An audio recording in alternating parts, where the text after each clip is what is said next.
Hey, welcome back to Mocktails with Marina. I'm your host, Marina, and today I want to talk about storytelling and the responsible usage of it, of course, but doing so in a way that is so compelling that there's an entire movement behind what you're trying to do. Now, before I, give you any sort of startles or worries about, this large topic I kind of want to deliver here, I want to mention that small habits over time create the biggest change, right? Smallest, simplest, most digestible, but straightforward and repeatable actions are pretty much guaranteed to be life-changing. So I'm going to tell you a story about a company I've been following over the last 60 days. And then I'd like to tell you, why I think the simple act of allowing dogs in a Kava bar has been absolutely mind-blowing and revolutionary to me. And I'll do so in a story form. So the reason I want to tell you these things today is because as of this recording, it is June 10th. And in the month of June, I'm doing 3 workshops that are all about the art of creating a menu, the art and science of doing so, right? Doing so in a way that not only lets your customers understand, what you're selling, what your value is, and they're hooked on it and they feel and experience the value behind what you serve, but also so that you have your North Star is so clear, your mission, your company culture, everything about what you're doing in your menu can really speak volumes to your entire business. And sometimes people don't really know where to start with these things, so I like to use some case studies into, what kind of inspires me. Now, if you follow my social media on my Instagram, Mocktails with Marina, you'll see some examples of work that I've done with past or previous clients. And you'll also see a little bit more of the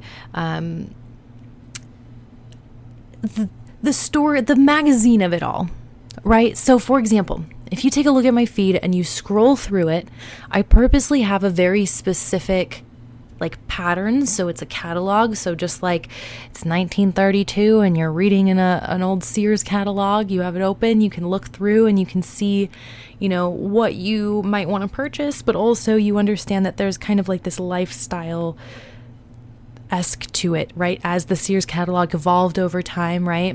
They kind of turned into magazines. Look at Vogue, right? It's one big product magazine, but it's done so in a way that tells stories and changes the way that society and culture views people, right? Literally the way you dress, people judge the hell out of you because of it, right? So, point of this is there are ways to do marketing, right? Where you can tell stories and through images, through the way that you're presenting information like Vogue, or we can look at other magazines, other types of catalogs, other types of menus out there that might be more dense with information, right? Maybe if we take a look at National Geographic, right? There's a lot more reading material in there. Depending on where you're coming from, depending on what your goal is, the goal, no matter what, is to have a story that is compelling, that attracts people and attaches them to the products, and in a way that's multi-dimensional. So I'm going to start by giving you an example of a company that their drink was formerly known as Mixoloshe. So instead of mixology, instead of GY at the end, it is SHE. So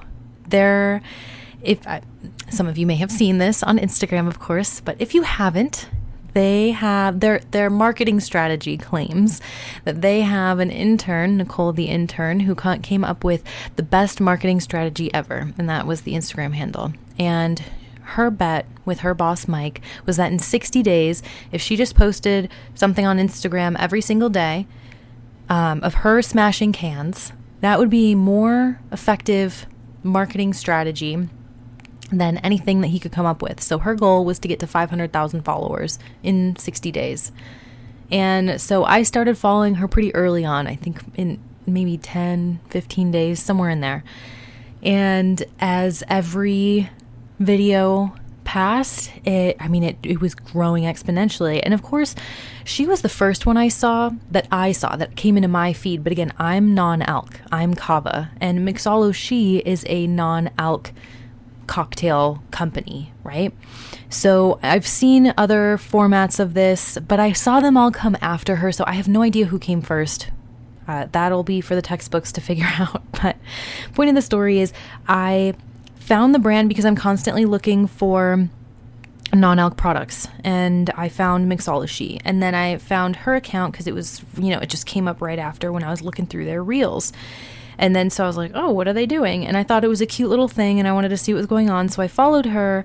So I came for the non-alc, but I stayed for Nicole, the intern. So as the days were going on, the marketing campaign, the story, if you will, was building up the fact that, oh, my mean boss, Mike, he's going to fire me because I'm an intern. He's going to fire me if my idea doesn't work, if I don't make it to 500K. So please follow me, everyone.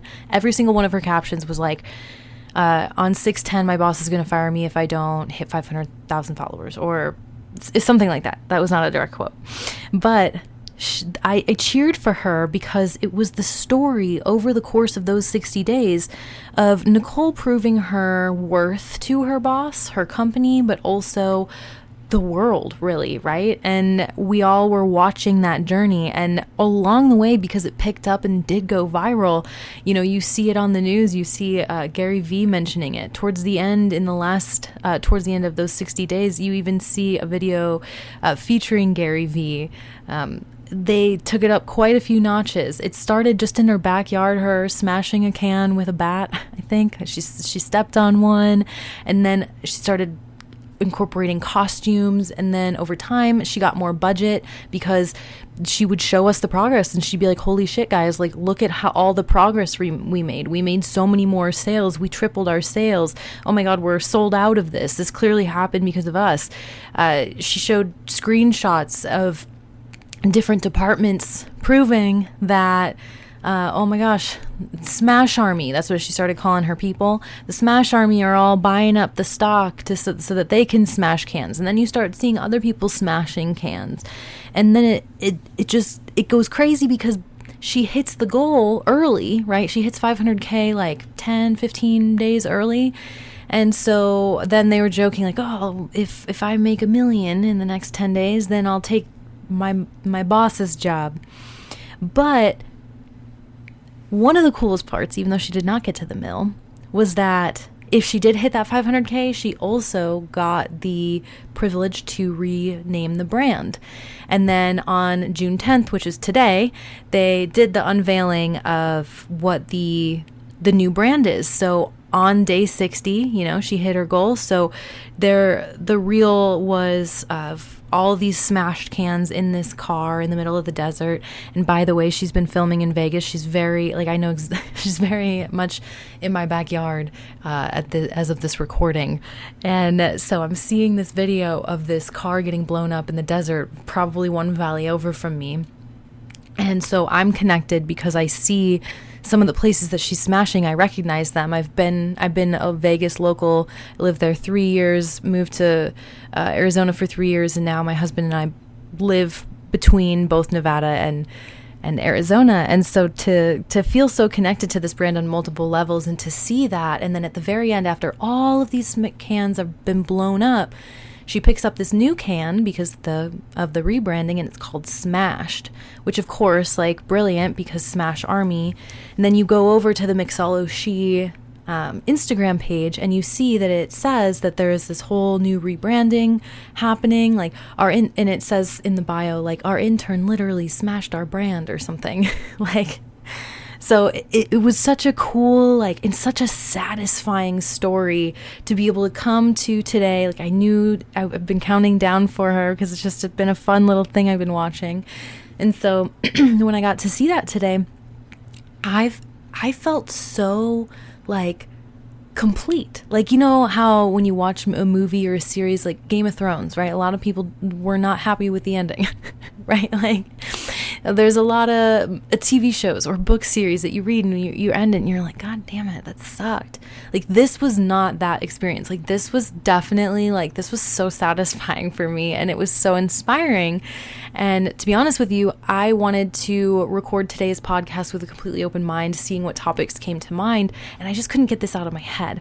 And I was thinking, like, this is obviously a trend that a lot of people, like, they'll see something cool happening on social media, and then there will be a kind of a trend around it. So it turns into a movement that happens for either a day, a week, a month, a year. But at the end of the day, it'll always end up kind of fading into the background at some point, right? So like Nicole, the intern, this best marketing strategy ever. This worked into 2024. It worked from the first half of the year. If someone tried to redo that experiment right now, they'd have to do enough tweaking in order to make it work. But at some point, enough people are going to do this. It's going to become tiring. Those view counts are going to go down, and it might be something that falls to the wayside, right? There's always weird TikTok trends that people do. I'm sure we can name a few. But then there are others that are more prolific, right? I feel like the POV, the point of view, reels, for example, those are forever, like, I feel like they're forever going to be cool because you can literally attach yourself, like, you can see yourself in the shoes of the person you're writing. So you can write and talk directly to your audience and let them know that you understand them. That's timeless. And point of view, POV shots, I mean, that's been used in cinema since day one. It always just looks a little bit different, right? But people always want to know. The concept of a documentary is always going to be around because people want to know the real life story behind what's happening. And, you know, as Nicole the intern did those final 3 days, the final 3 videos of that whole series, you know, she included a bit of a montage instead of just a one straight on shot of whatever to make a quick little 15-second video, right? Like, there's a whole montage that like brought you through and reminded you of the journey that you've been on in order to see where you came to the conclusion. And it was a slam dunk. So what does this have to do with dogs in a kava bar? Well, now I'm going to tell you my compelling story of something that seemed simple and, you know, silly from first outside perspective, but ends up becoming so deeply profound that you're like, oh my God, this kind of just changed my entire life. So when I first came to my very first kava bar, it was a dog-friendly kava bar, and I had been to a few dog-friendly places, but this place was different. You know, everybody seemed to know the dogs that were in there, so it was kind of like the community's dogs. So it felt so different than like just a cafe, because walking into this place felt like you were walking into a friend's or a family's living room, and this is just the family dog, right? This is everybody's dog. This is no single human's dog, right? That's what a lot of dogs at kava bars are like, because the regulars are there. And the first time I saw this, I was just like, oh, that's so cool. Like, I just love dogs. I always wanted a dog. I had a dog briefly when I was a child, but we had she ended up being a super crazy special needs dog that came during a time when me and my brother were in high school. And there was so much going on in our family, and we were not in a position to be able to take care of the energetics like required for this super special needs dog. So this dog ended up getting adopted by this farm that was nearby, for real, by the way. I asked my parents, I'm like, this was not a real, like, one of them farms that you tell your children. Like, no, this was a legitimate farm. I grew up in Wisconsin, so lots of farms out there. Point of this story, I always wanted a dog. Like, I always wanted to have that companion, but that did not work out. And I knew I was going to college after that, so I got a cat. And I really I loved that cat with everything in me, but then this very, very difficult time happened in my life where I was between houses and I was about to like try to buy my first house, right? And I was in a very difficult situation in a state without any family or anything, and I didn't have a place to stay that could take my cat, so I had to put my cat up for adoption, which made me feel horrible. Like it was something that I grieved and felt so nasty about, and I kept as like a dirty, nasty, icky, like I didn't feel good about it. And it always bothered me. And then when I met and started dating Tyler, and then he moved in with me, and we both wanted a dog. And after hanging out at a Kava bar and seeing these dogs all around all the time, it was for the first time in my life really like actually something I could do. Because here's the thing.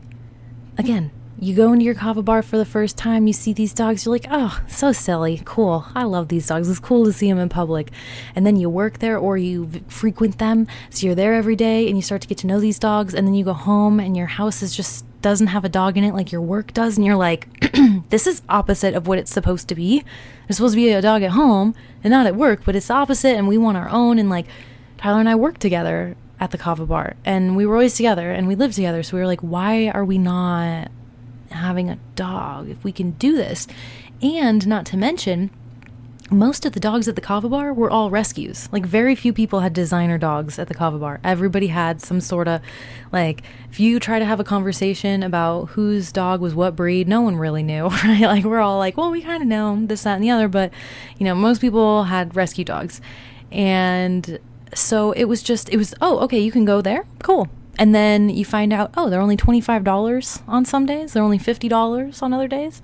Honey was only $25. Our precious little bear. She's at my feet right now. And when we got her, I think there was a sale because it was November. So, it was November and there was some sort of special going on. So we got her, didn't think much of it. Now she ended up being a very, very high maintenance, high anxiety breed. She had been through some sort of turmoil where she had just had our puppies. I mean, like, you could tell it was maybe a week or two, maybe a little bit more, but like, I mean, she had puppies when she was brought in, and they were no longer with her. She was so skinny. I mean, her coat was not comfortable or fluffy it was like bristly. She was always anxious, highly nervous, but so sweet. And she, it took us a long time to get used to her because when she couldn't be left alone. She would literally, I mean, she was like a wolf when she was alone. She would ruin anything. Even if we kenneled her and we like had done the kennel training, all the things, it was, I mean, this is a husky who is a shelter husky Malamute, who had clearly been abused in some way.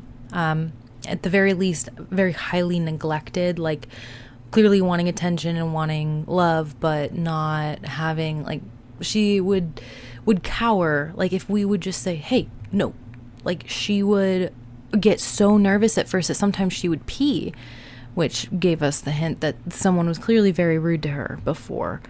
And all of that being said, we didn't know what we were getting ourselves into. We just had her. But because we had a job that she could come with us every day, and she's very good with people, like very good. She's never bit anyone, nipped anyone. Sometimes she has opinions and she'll growl. Not growl like aggressive, but like huskies do, like just talk about people. She's really a gossip. But she'd always be so sweet. And even if a child came through or any kind of, if another dog came through, it would never be aggression. It would always be very sweet, very wanting to nestle into everybody. If you had hair or fuzziness of any kind, like if you had a fuzzy jacket on, she would just nestle herself in and she'd be like, hello brother, hello sister.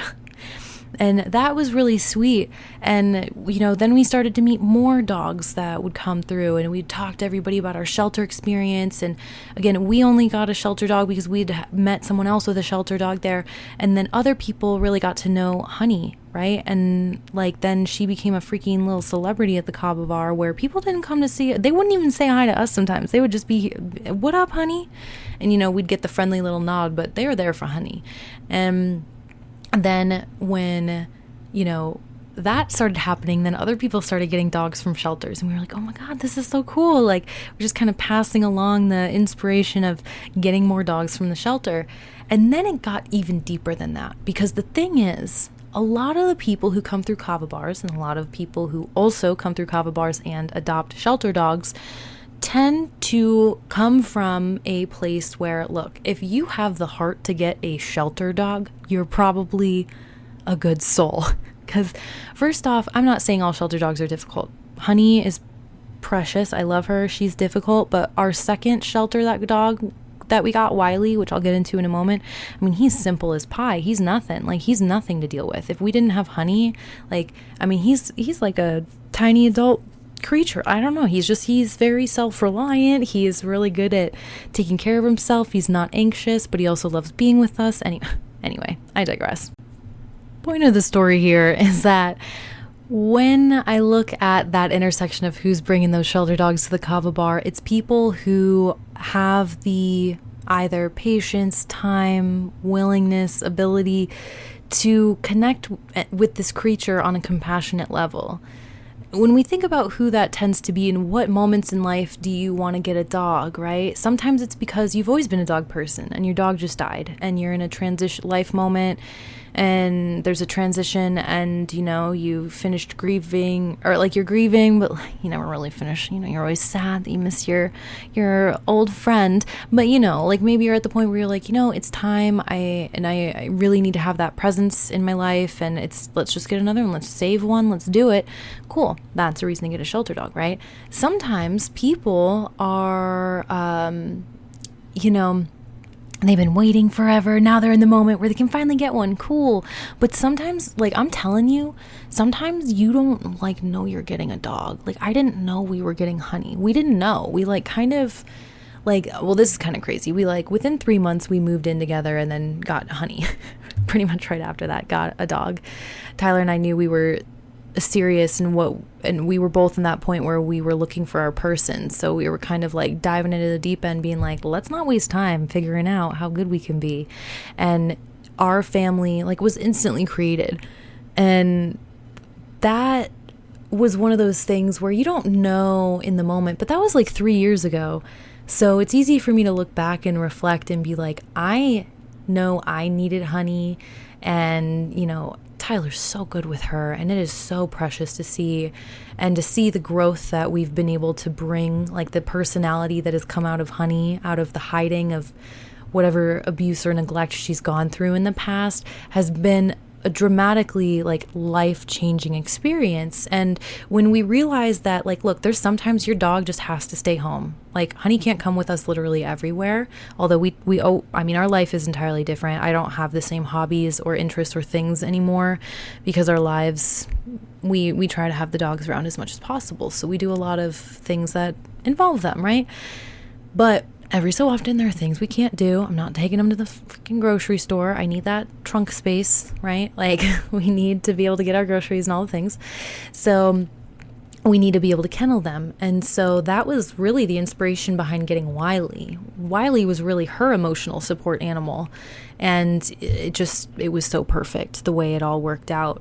And now getting Wiley, a year after getting him, we experienced him almost dying. And I'm going to get into that story in a second. But I want to note here really quickly that throughout this process, when you don't realize, that whole saying where they're oh, we might have saved the dog, but really they saved us. It's a cheesy saying, but until you've adopted a shelter dog, you don't know how real that phrase is. If you are depressed, if you are anxious, if you are having a hard time trusting people, if you want to make a life change and stop going to bars, if you want to stop doing things that, like, if you need to get outside your selfish little self, and I mean that lovingly, because that's just what addiction is. Sometimes you really can't help it because you get sucked into a spirit that can't let you go, a drug, right? And sometimes you need a better reason to be better and to do better. And I think shelter dogs are just one of the best ways to do that, because here's the thing, here's my opinion. Shelter dogs are on their last leg. Like, when we got Wiley, he was 1 day away from being put down. He is a half husky, half pit bull, and they named him Beast, and they tried to claim that his temperament was moderate, meaning level 2, meaning no one's going to adopt a pit bull with moderate behavior instead of easy. By the way, like I said, he's easy. He's actually easy. Honey was the asshole. Honey's the difficult one, but they labeled her as easy. Crazy. Anyway, I digress. He was like 1 day away from dying. And on top of that, he actually smelled like he was about to die because he had an infected dew claw that was growing into himself. And when he was literally bleeding all over me when we met him, but I loved him so much, he literally gave me a hug, and it was just the sweetest thing, and I didn't even care that he was bleeding. Like, I loved him, and we immediately wanted to take him home. We were like, hey, are you guys going to do something about this? And they literally said, nah, we weren't going to do anything about it, because he was literally that close, like, to being put down. And we went in the afternoon. We didn't go in the morning. So I think he was literally hours away from not being around anymore. And you know, when we look back at that time, that first initial getting used to having 2 dogs, helping Honey adjust to him, all while running an entire Kava bar chain and doing all these things, the fact that we could bring them both to work and they were so sweet and the entire community just loved them and helped them heal. It's kind of hard not to cry right now during this. Because it really was life-changing to watch that transformation in them and to watch how much everyone loved them and to even see people who were having a horrible day. So I'd be, behind the bar or something, and Tyler would be hanging out with the dogs and talking and meeting with the community and seeing what their needs were, getting their feedback. And some people, they would just be having awful days, and they would come, they'd say hi to Tyler, they'd hang out with the pups, they'd come inside, they'd order a drink from me or whoever was behind the bar, and then, they'd hear from the Kava tender, or, they'd tell me, like, oh man, having this horrible day, blah, blah, and then you just see them, like, having a genuine smile from just hugging the pup, getting a little pet. And then you see that also helped heal the puppy too. And then you see another dog walk by, and then you see them all getting along, and it's not a stressful environment. Like, if you've never walked into a shelter, by the way, it's one of the most stressful things, like, on planet Earth. It's very difficult. It's very overwhelming. It's very overstimulating, and it's really heartbreaking. It's a very difficult thing to do. That's why you should do it if you've never done it, by the way. But I say all of this because it is a life-changing process to go through getting 1 shelter dog, let alone 2, let alone being in a community full of people who love shelter dogs, and getting to then know just that Kava bars in general are known as dog-friendly places. Every single Kava bar in the Phoenix area, actually all of them in Arizona, 100% of Kava bars are dog friendly. If anybody ever asks me what my opinion is, I think 100% of Kava bars are, or it's a really good idea to have them to be dog friendly. It naturally goes with the wellness space, and when we take some steps back here, why did I connect this with the Mixoloshe / smashed story? What do these stories even have in common, right? The thing is, that entire process, remember I said I dropped a cat off at the shelter, and I always felt bad about it. So when I had an opportunity, and I always wanted a dog, and Tyler moved in, and all the things, and first opportunity I got to go to the shelter and pick an animal up, it almost felt like if you drop off 1, you gotta grab 2. I'm not saying that's the rule. I'm just saying that's how I felt, because that's how horrible I felt. Even though I did find out that my cat did get adopted within 11 days. So that's really nice. Full circle moment there. But the thing here is, it's a really compelling thing that brings the industry together. It's a story that sells the drinks without even taking a sip. Much like how Nicole, the intern, got us to love a brand that we don't even know what it tastes like or what it does or what ingredients are inside. We love the story behind it. And there are a few brands out there that I instantly fall in love with because they lead with their hearts. They lead with their cause. They lead with their mission, their credo. They say, hey, I'm here, like 10% of our profits go towards these animal shelters, or, 10% of our profits go towards, I've seen so many different things, substance abuse programs, community rebuilding, women's shelters, you name it, any sort of community outreach that's needed, it's there. I bring up the dog thing because I have 2 of them, but any cause that brings people closer to a heart, right? Anything that brings people closer to the vibe that the botanical itself brings out. You see how these stories naturally go together, not only just by setting or drink that is served literally, but just the vibe, the heart and soul of the business is aligned in these things. So, one thing I always tell Tyler, we're still technically in the startup phase for our consultation business, right? And so we're starting to set our goals for the lifetime, right? Like, of course, what are we doing now? 90 days, 6 months, 1 year, 3 year, 5.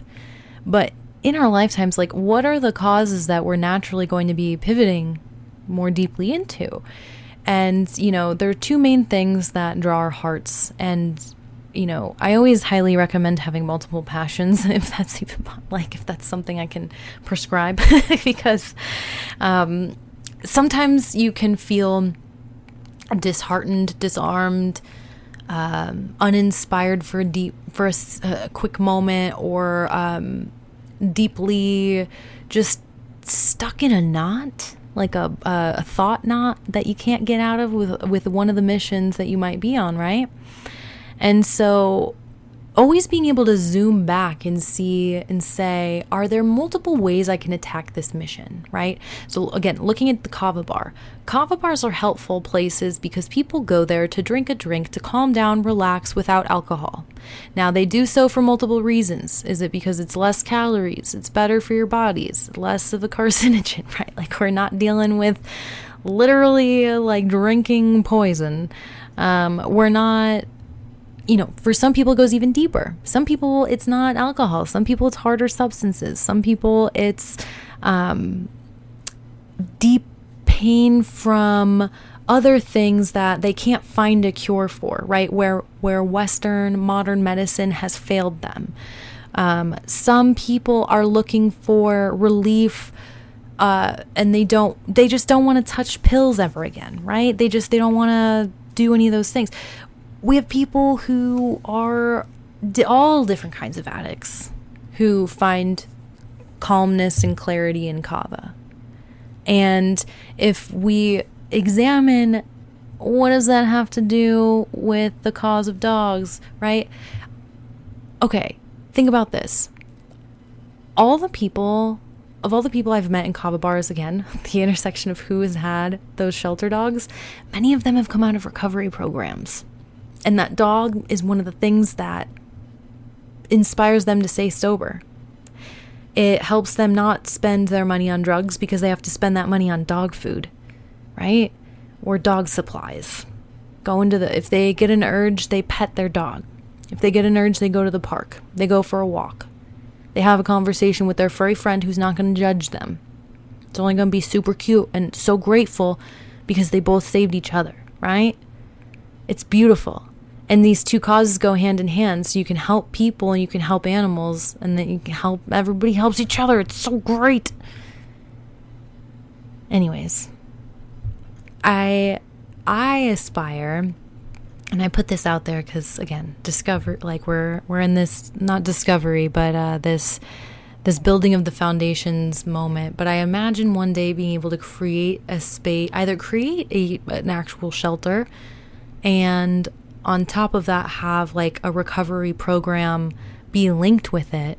So that'd be cool long term. But like even shorter term than that, of course, being able to help these programs individually, right? Helping out shelters, helping out recovery programs, and then helping link them, help link current recovery programs to current shelters and seeing what can happen before another one is fully built, right? And doing so as an event in a Kava space. That's the way I imagine, like, I want to do something like that. And I put this out there because if there's anyone else out there who like really vibes with this, please reach out to me, hello@marinamars.com, because I'd love to try to make something happen. And like I said, I started today I wanted to have a solo with you again. I love doing these solos with you. And of course, we have more guests coming up after this, a few more weeks of guests, then we'll go back to a couple solos. I like this format. It's easy for me, and I think you like it too, based on the feedback. Always give feedback, please. Thank you. If you love it, please give us a 5-star too. Thank you. But enough of the plugs. Point of the story is, if any of the dreams I'm talking about here with helping recovering people, helping shelter dogs, if any of this resonates with you, please reach out to me. I wanted to see what the day was going to bring, and this was the idea that I really wanted to talk about and bring to the surface with you, because I think it's important to note that, again, if the whole month is about menu design and trying to put all these ideas together about your offerings in a succinct way that doesn't overwhelm the customer, but really like hits the heart and soul of them to let them know, I've got you taken care of. You're going to feel so much better when you leave than when you arrived. I'm going to provide such a transformation, and it's not just going to be a delicious mouth experience to make you forget for 5 freaking minutes that you had a difficult day, but it's also to help you have a better day tomorrow, so it'll be even less difficult because we're giving you tools to equip you instead of giving you a hangover to make it doubly annoying and have double the dopamine drop. We don't want to do that. We want to provide people with hope, love, courage, the beautiful things in life. We don't want to deprive them of that. So if there's any cause that means the world to you and you're out there, you're a Kava bar owner, or a supplier even, maybe you are a CPG, maybe you have your own drink company. Maybe there's another thing that, like, another cause that really means something to you. Like, hey, maybe you want to help children with certain disabilities, or maybe you want to help find a cure to a really rare disease.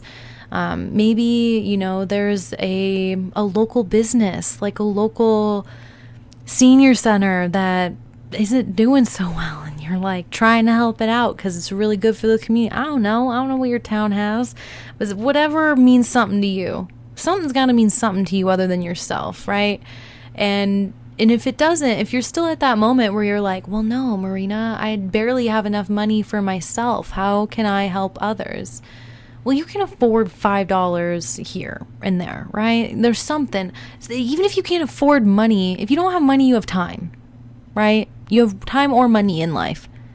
If you can't find a little tiny bit of it to provide something that is not a business. Yes, your business provides a service to the community, but that is different than what I'm talking about. I'm talking, this is your charitable donation. This is,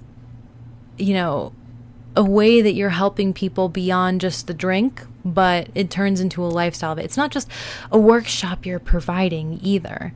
I'm talking, what kind of fundraiser? Maybe there's someone in your community who has cancer and you need to do a fundraiser for them. Or maybe someone just got in a car accident and you need to help them out.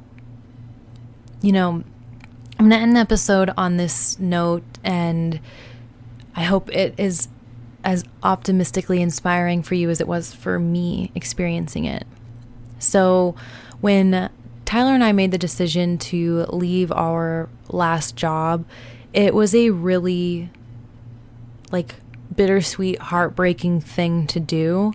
And it was very difficult, and I had been run into empty. I had burnt all the way out, burn out, so tired on successfully growing a Kava bar chain and doing some beautiful things with that. And then, on top of that, planning a wedding and getting married in the same year and having a lot of other complicated things going on in life behind the scenes.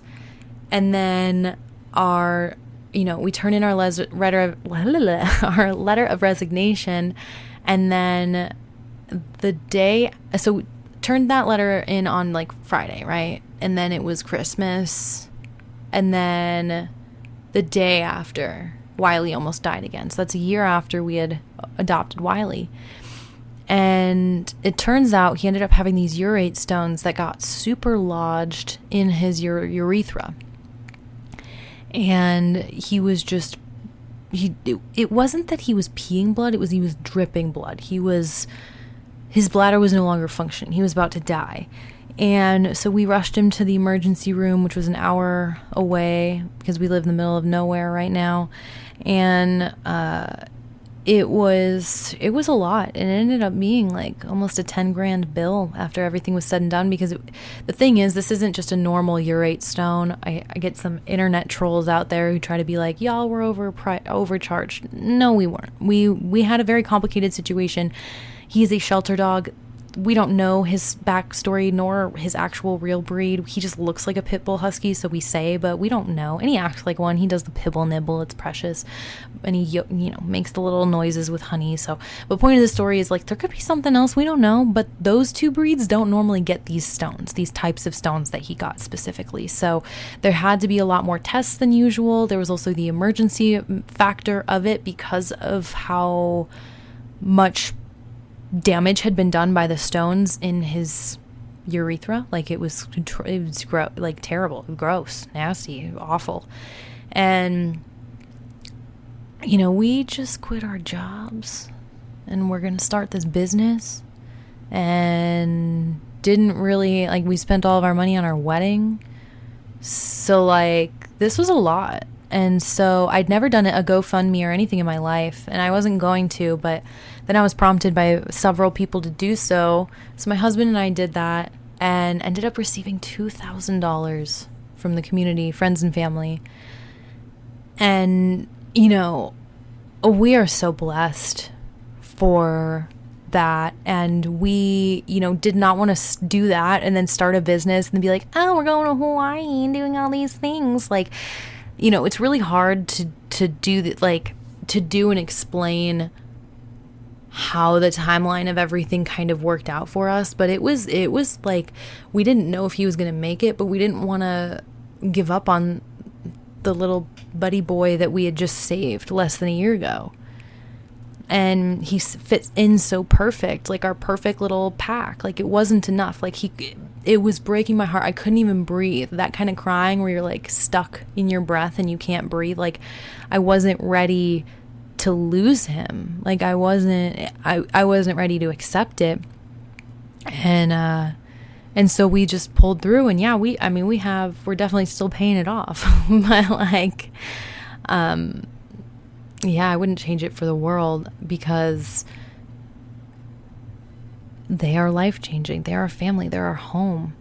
And the Kava bars brought us to them, and they've inspired so much of what we do. And anytime I see, there's a few other brands out there I think that are freaking phenomenal for being so forward with their cause. And I'm not saying everybody has to. And also there's a lot of terrible, stupid, fake-ass charities out there that just steal your money. So it's not enough it's not about the money. It's not about donating your money, because you could give your money to something that's a shell corporation that's, actually funding war and trafficking.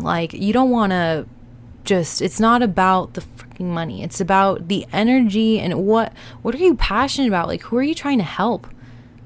And what are you trying to do? It's not like the Mixoloshe thing, the smashed cans. It's not like that was, shelter dogs or saving lives or anything. But it was saving her job from the boss that was kind of coming off as a dick. It's about doing our part and seeing who else resonates with that, And you know why that Nicole the intern strategy worked? Because what's popular right now? What is trending? Work culture. There's so many new, I've never seen it in my life. There are so many people, TikTokers and Instagram reelers alike, who are all making content about, corporate life, career progression, but also fuck that shit, being an entrepreneur, having great workplace boundaries, not letting people walk all over you, work-life balance, all that jazz. Like, people are talking about it up the wazoo right now, which, amen. I am so excited to see it. So figure out what your cause is, if you haven't already, and see what you can do to, incorporate this into your business in some way, shape, or form. I'm not saying it has to be political. It don't have to be, unless that's your passion. You do you. It does not have to be political. I'm just saying, lead with your heart. Just see where it takes you. Tell a story about it. Make a special menu about it. If you need help with any of that, let me know. And if your dreams overlap with mine, also please let me know, because that's what I'm here for. I don't just make these podcasts to entertain you like a fake AI. I'm a real ass person. Hi, I'm Marina. Like, I want to collaborate with you or help you or whatever calls to you in these episodes. I want to hear about. When I send the invitations to reach out to me, it's not just something I do because podcasters do that. I'm genuinely trying to make a connection and help the world and see who else is on my mission out here. So, all of that being said, I've got you. If you need me, let me know. I hope you have an amazing rest of your week. And I'll see you next week. Let me know if you need anything.